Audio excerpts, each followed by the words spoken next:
I made it partway through the project of installing a 30 amp shore power inlet into the front wall here. So what I did was I took down this big toolbox and I pulled off the front paneling, found exactly where the wall stud is, and then sandwiched a piece of thick plywood between the inner paneling and the outer aluminum skin. That way it gave me something to screw into, as well as a sturdy backing panel for when you're putting pressure on the cord to plug it in.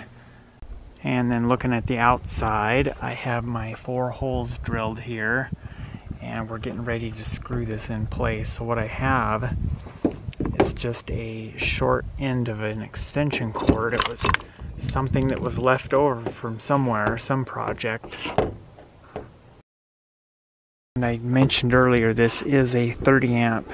It's a twist lock, but I will never plug this into a 30 amp. I have a 30 amp to 15 amp adapter that I'll plug in this in, just a short dongle.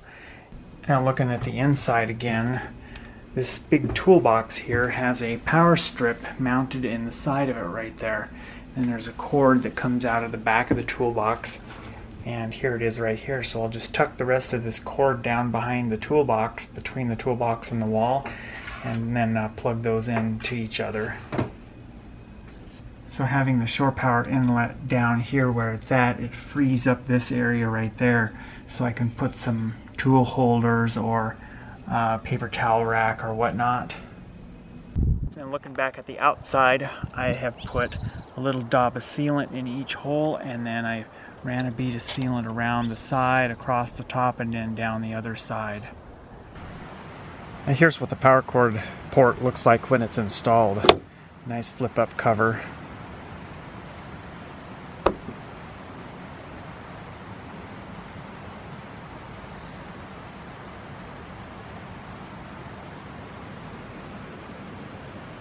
Here's one style of 15 to 30 amp adapter that I have.